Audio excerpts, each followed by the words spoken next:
Imaginez vous réveiller un matin avec une douleur persistante dans votre poitrine, une sensation qui semble résonner à travers tout votre être. Vous respirez profondément, essayant de le secouer, mais la sensation persiste, chuchotant une vérité que vous ne pouvez pas vraiment comprendre. Et si cette douleur n'est pas seulement une sensation physique? Et si c'est un message, un secret codé dans vos cellules, un appel de votre destin spirituel attendant d'être déchiffré? Dans un monde où on nous apprend à faire taire notre corps et notre pouvoir à travers la douleur, nous oublions souvent que chaque symptôme physique a une signification plus profonde et cachée. Des maux de tête chroniques à la fatigue inexpliquée, nos corps parlent une langue de l'âme, une langue qui, si elle est ignorée, devient plus forte, plus insistante, exigeant notre attention. Mais que se passe-t-il si vous pouviez apprendre à décoder ces messages? Et si une maladie, chaque douleur et douleur, était un panneau sacré, pointant vers les blessures non résolues de votre passé, les peurs tacites de votre présent et le destin que vous êtes né pour accomplir? Aujourd'hui, nous allons faire un voyage à travers les domaines cachés de la sagesse de votre corps, découvrant comment chaque symptôme physique peut révéler des vérités profondes sur votre chemin spirituel. Il s'agit de compagnons zen, où l'immobilité intérieure ouvre la porte aux richesses extérieures. Avant de continuer ce profond voyage d'éveil intérieur et de transformation, prenez un moment pour vous centrer. Fermez les yeux, respirez profondément et sentiez le calme vous laver. Maintenant, pendant que vous expirez, alignez votre cœur et votre esprit avec la puissante intention de croissance et d'équilibre. Si vous ressentez l'énergie, faites-le nous savoir en donnant à cette vidéo un coup de pouce, en vous abonnant à notre chaîne et en faisant partie de cette belle communauté de chercheurs et de voyageurs d'âme. Et pour ancrer ce moment de connexion, partagez votre lumière dans les commentaires en écrivant ce mantra puissant. Je suis calme, je suis fort, je suis entier. Répétez-le autant de fois que vous devez aligner votre corps, votre esprit et votre esprit. Continuons à élever ensemble, embrassant le flux d'abondance et la paix intérieure. Prenez un moment. Fermez les yeux. Pause, laissez la clameur du monde s'estomper dans un murmure lointain, et tournez vers l'intérieur, où l'âme murmure les vérités trop délicates pour le regard dur de la lumière du jour. Fermez les yeux, comme s'ils dessinaient des rideaux de velours sur le chaos de l'existence, et errez dans la cathédrale sacrée de votre être. Là, dans la nef silencieuse de votre corps, cherchez ce coin ombragé où l'inconfort tisse sa tapisserie complexe. Peut-être le cou, raide comme un chêne ancien résistant aux coudes de la tempête, ou à l'estomac, une mer agitée dans un ciel sans lune, ou le cœur, un oiseau sauvage flottant contre la cage de vos côtes. Cette sensation, cette douleur inflexible, n'est pas un simple intrus. C'est un sage masqué en crépuscule, un pèlerin des profondeurs invisibles de votre essence, portant des messages gravés dans le langage de l'éternité. Qu'est-ce que cela murmure, cet envoyé sage des royaumes inexplorés de l'âme? Il ne parle pas dans la langue émoussée de la raison, mais dans les énigmes, dans la douce cadence des rêves à moitié abandonnés. Peut-être que le cou, rigide et inflexible, vous supplie de libérer le fardeau que vous portez comme une croix de martyr, pour laisser les vents du pardon balayer les vallées de votre passé. L'estomac, turbulent et sauvage, peut être une poétesse qui crie pour la nourriture de la joie, pendant des moments volés de la marche implacable du temps, des moments de rire partagés sur un verre de Bordeaux, ou la touche soyeuse de l'aube lors d'une promenade solitaire à travers des vignobles drapés de brume. Et le cœur, oh, le cœur, cet alchimiste agité, ne fait pas de peur mais d'un désir pour transmuter l'ordinaire dans le divin, pour danser une fois de plus avec l'abandon de la jeunesse sous un ciel en feu avec des étoiles. Cet inconfort, ce sage, n'est pas un signe avant-coureur de défaite mais une lanterne dans le labyrinthe, vous guidant vers des vérités que vous avez toujours connues mais n'osez pas. Il murmure des saisons qui vous ont sculpté, des lineurs de pertes qui ont enseigné la résilience, des étés d'amour qui ont brûlé et s'estompé, des automnes de réflexion où les feuilles de regret tombèrent doucement sur la terre. Il vous demande d'écouter, non pas avec les oreilles qui entendent les demandes du monde, mais avec l'âme qui entend le bruissement de votre propre devenir. Quelle chaîne vous lie encore? Quel rêve, caché comme une lavande pressée dans un tiroir oublié, aspire à fleurir.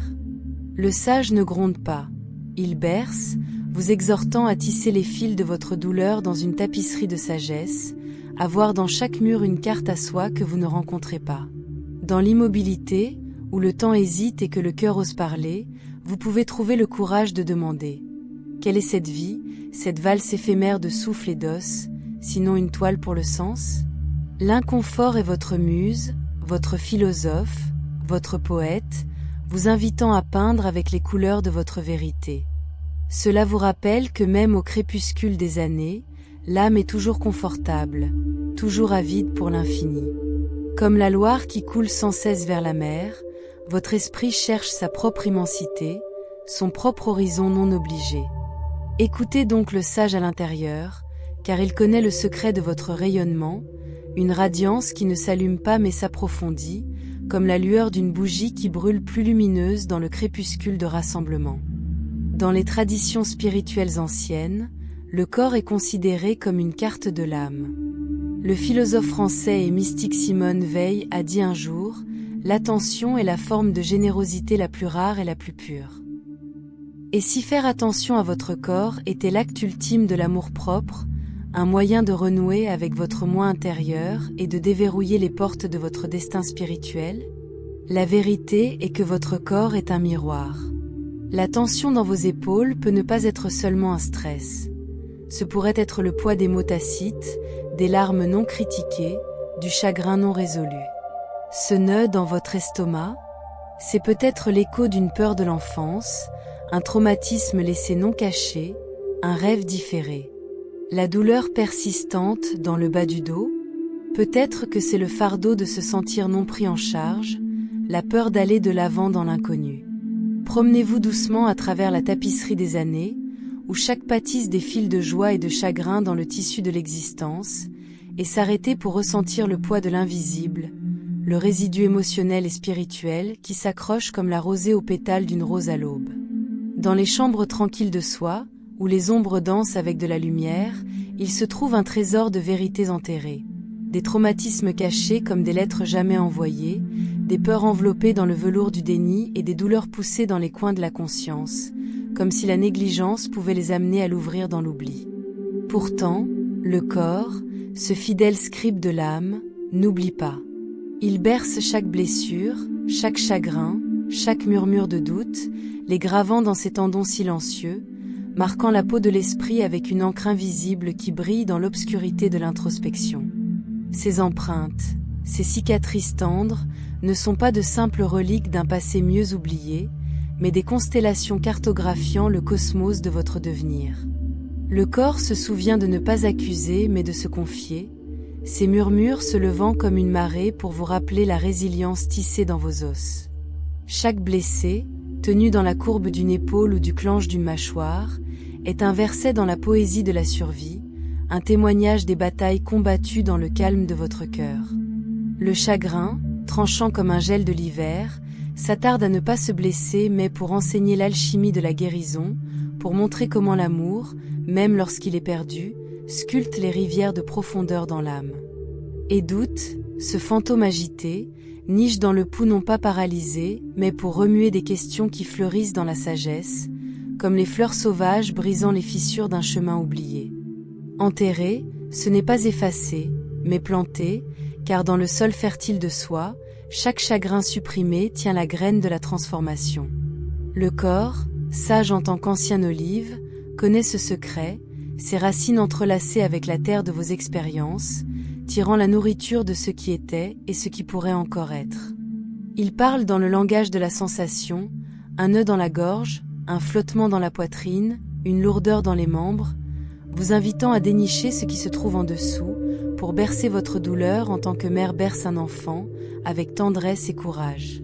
Qu'est-ce que cela signifierait écouter, se pencher sur la douleur alors que l'on se penche dans le vent sur le bord d'une falaise, lui faisant confiance pour vous tenir debout? Qu'est-ce que cela signifierait de voir chaque empreinte non pas comme une imperfection, mais comme un coup de pinceau dans le chef-d'œuvre de votre vie, peinte à travers la toile des années passées à errer dans les vignobles de la joie et les vallées ombragées du chagrin. Dans l'immobilité de ce moment, où le temps adoucit ses bords et que l'âme ose se dérouler, les souvenirs du corps deviennent une lanterne, illuminant le chemin de la complétude. Ils ne demandent pas d'effacement mais de l'étreinte, car dans leur profondeur réside le paradoxe de l'existence humaine. Cette douleur et cette beauté sont des amoureux, entrelacés dans une danse éternelle. Comme la Seine reflétant les teintes dorées du crépuscule, votre esprit reflète à la fois la lumière et l'obscurité, chacune une histoire, chaque vague une vérité. Vivre, c'est porter ses couches, les laisser vous faire sculpter dans un navire de grâce, fragile mais incassable, éternel mais éternel. Le corps se souvient, oui, mais il rêve aussi, chuchotant un auto-renaissant dans l'acte d'écoute, dans le courage de ressentir, dans le miracle silencieux de devenir. Envisagez le corps en tant que parchemin, une ancienne carte déployée sous la douce lueur d'une lune décroissante, ses plis et les contours trahissant l'odyssée tacite d'une vie richement vécue. Chaque courbe, chaque creux, chaque douleur tendre est un waypoint, un glyphe sacré inscrit par la main du temps, guidant l'âme vers les secrets qu'il a voilés en silence. Pour tracer les doigts sur ces endroits, où la douleur persiste comme une mélodie oubliée, et de se lancer dans un pèlerinage dans les cloîtres ombragés du cœur, de toucher les bords bruts de ce qui a été évité, de sentir le pouls de vérité trop lourd pour les mots. Et si cet acte de traçage, cette douce communion avec le soi, était une invitation à démêler les mystères tissés en chair, à écouter où le corps chante son requiem tranquille? Considérez la douleur dans la poitrine, une tronçon terne résonnant comme l'écho d'une cloche cathédrale à travers une vallée brumeuse. Serait-ce le fantôme d'un amour perdu, un chagrin laissé aérer, son poids s'installant dans les côtes comme les sédiments dans un lit de rivière? Cette douleur, nette mais tendre, n'est pas un simple reste mais un compteur, chuchotant des moments où le cœur a osé ouvrir, pour se fermer à nouveau sous le gel de l'adieu. Il ne demande pas de licenciement mais de révérence, pendant un moment de s'asseoir avec le chagrin alors que l'on s'assoit par un foyer, laissant sa chaleur et piqûre tisser une tapisserie de souvenirs. Et qu'en est-il de la migraine? Cette marée implacable s'écrase contre les rives de la pensée. C'est peut-être la voix de la fureur non mortelle, les mots engloutis comme des herbes amères pour préserver une paix fragile, maintenant pressant contre les temples, exigeant une libération. Ce ne sont pas des punitions mais des poètes, de l'élaboration de versets de rage et de retenue, exhortant l'âme à parler ce qu'elle a depuis longtemps enfoui sous le plaquage du sang-froid. Voir le corps comme une carte, c'est embrasser ses paradoxes, sa fragilité et sa force, son silence et sa chanson. Chaque douleur est une boussole, pointant non pas vers la souffrance, mais vers la possibilité de libération, au courage nécessaire pour découvrir ce qui se trouve sous la surface. Qu'est-ce que cela signifierait suivre cette carte, errer sur ces chemins avec la curiosité d'un enfant et la sagesse d'un sage? Les épaules, nouées comme les racines d'une ancienne vigne, pourraient parler de charges portées trop longtemps, de devoirs qui ont attaché l'esprit à la terre quand il aspirait à planer. Le bas du dos, raide comme une porte verrouillée, pouvait murmurer des craintes qui se sont ancrées en place, de rêves différés pour des raisons de sécurité. Ce ne sont pas de simples douleurs mais des portails, des portes de soi qui attendent, lumineuses et non réclamées, au-delà du voile de l'évitement. Dans cette cartographie sacrée, le corps devient à la fois guide et sanctuaire, un paysage où le passé et le présent convergent dans une danse de révélation. Pour toucher les endroits qui mènent, c'est converser avec l'âme, demander ce qu'il aspire à exprimer, ce qu'il aspire à pardonner, ce qu'il osait devenir. Comme les champs de lavande de la Provence, se balançant sous un ciel crépusculaire, le corps tient à la fois la beauté et la résilience, ses cicatrices et ses douleurs sont autant une partie de sa splendeur que sa force. Cette carte ne mène pas à des réponses sculptées dans la pierre, mais à des questions qui fleurissent comme les étoiles, chacune une étincelle d'éternité. Tracer ces lignes, c'est honorer le soi comme une œuvre d'art, inachevée mais entière, transitoire mais intemporelle, un chef-d'œuvre peint dans les teintes de la douleur, de l'amour et du miracle silencieux de l'être. Pause. Respirez. Inspirez profondément, comme s'il dessinant les chuchotements des forêts anciennes, et expirez lentement, laissant les charges d'antan dériver comme des graines de pissenlit sur une brise crépusculaire. Dans cette immobilité sacrée, où le temps hésite et le monde retient son souffle, les vérités tacites dépassent leur vrille délicate, se recroquevillant autour du cœur avec une tendre insistance. Le corps, ce poète silencieux, commence à murmurer dans une langue plus ancienne que les mots, ses rythmes tissant des histoires de résilience et de désir, de batailles menées dans les chambres tranquilles de soi. Chaque douleur, chaque frisson éphémère, chaque impulsion qui se jette sous la peau n'est pas un simple événement, mais un glyphe gravé sur la carte de l'âme, guidant vers un destin qui scintille juste au-delà du voile du connu. Dans le miroir de ce moment, où les ombres dansent avec de la lumière, l'âme révèle ses secrets, non pas dans les proclamations, mais dans des chuchotements qui ondulent comme une rivière sur des pierres usées en douceur par le temps. Écouter, c'est se rendre, se pencher sur le mystère de l'être, tracer les contours d'une vie sculptée à la fois par la joie et le chagrin. Le cœur, ce pèlerin agité, connaît le poids des rêves différés, mais il connaît également la flottabilité de hauts prix-bornes dans les heures tranquilles avant l'aube. Chaque sensation, un pincement dans la colonne vertébrale, une chaleur se propageant à travers la poitrine, se pose un voyage vers l'intérieur, où le banal devient sacré, où l'ordinaire enfile le manteau du divin. Ce ne sont pas de simples symptômes, mais des lanternes, des chemins illuminants non comprimés, invitant l'esprit à errer là où l'esprit seul n'ose pas s'aventurer. Le monde, avec sa clameur et sa hâte, nous ferait croire que le sens est en mouvement, dans la poursuite incessante de ce qui se trouve au-delà de l'horizon. Pourtant, ici, dans la pause entre les respirations, se trouve une vérité plus profonde. Ce destin n'est pas un endroit pour arriver, mais une présence pour habiter. Le corps, avec ses mots et ses extases, n'est pas un traître mais un sage, sa langue un paradoxe, la peine qui enseigne, la vulnérabilité qui renforce, le silence qui chante. Tenir compte de son appel, c'est embrasser la danse éternelle de devenir, tisser une tapisserie de moments où les éphémères et l'entrée infinie. Comme les vignobles de Bordeaux, embrassés par le soleil et adoucis par la pluie, les auto-épanouissent dans l'alchimie des soins et de la reddition, chaque saison de l'âme donnant un vintage plus riche que le précédent. Et donc, dans le silence de cette pause sacrée, où le passé et le futur convergent en un seul, tremblant maintenant, l'invitation est claire, écouter, ressentir, faire confiance à la sagesse qui pullule dans la moelle. Les vérités tacites, ces révélations fragiles mais féroces, ne sont pas des fardeaux mais des ailes, soulevant l'esprit vers un horizon qui est à la fois à l'intérieur et au-delà. Inspirez profondément, expirez lentement et laissez le voyage se dérouler, car chaque sensation est un verset dans le poème de l'existence, chaque respiration d'un pas vers l'éternel. Lorsque cette douleur remue, ce pincement subtil, ce poids pressant comme une pierre contre la cage fragile de votre cœur, ne vous détournez pas. Embrassez sa présence, car on pourrait bercer une floraison fragile capturée dans le phare à joues éphémères de l'automne. Plaçons plus près, comme s'ils étaient attirés par les confidences chuchotées d'une rivière tissant à travers les vallées oubliées du temps. Laissez-le parler, ce héros silencieux de votre monde intérieur, ce gardien de vérité trop lourd pour les mots, trop lumineux pour les ombres. Demandez ce qu'il transporte, la plainte tissée dans la joie, le désir cousu de mémoire, ou peut-être l'écho d'un moi que vous n'avez pas encore rencontré. Écoutez comme vous le feriez sur la complainte du vent à travers les chênes anciens, sa voix à la fois tendre et féroce, un miroir tenu à la poésie tacite de l'âme. Cette douleur n'est pas un simple invité éphémère. C'est une tapisserie de votre devenir, des fils de chagrin et de radiance tournés au fil des décennies. Il bourdonne avec le poids des choix faits sous un ciel étoilé, de rires qui dansaient dans des cours de soleil, de silence qui persistait comme de la brume au premier souffle de Dawn.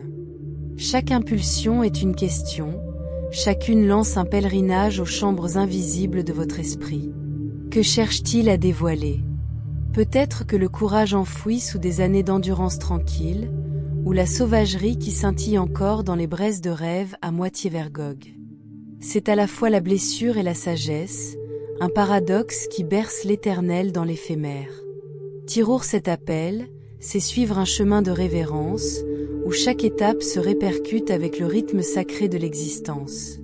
La lourdeur n'est pas un fardeau mais un signe, une invitation à retracer les contours de votre propre mystère. Comme la lune tirant des marées dans une dévotion incessante, cette sensation vous attire vers des vérités qui scintillent sous la surface du quotidien.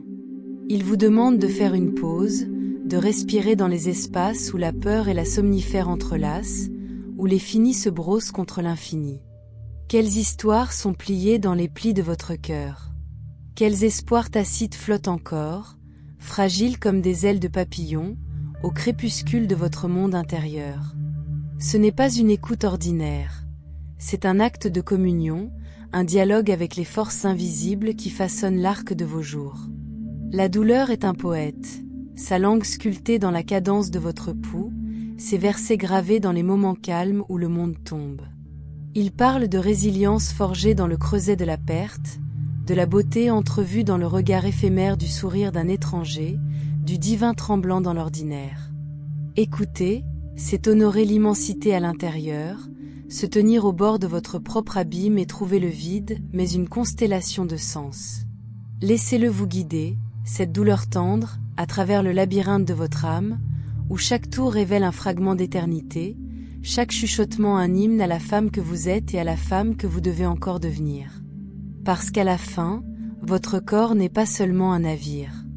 C'est un conteur, un gardien de secrets, un guide du destin que votre âme aspire à découvrir. Si vous êtes arrivé jusqu'ici, nous sommes vraiment reconnaissants de votre présence et d'avoir permis à ce message de toucher votre cœur.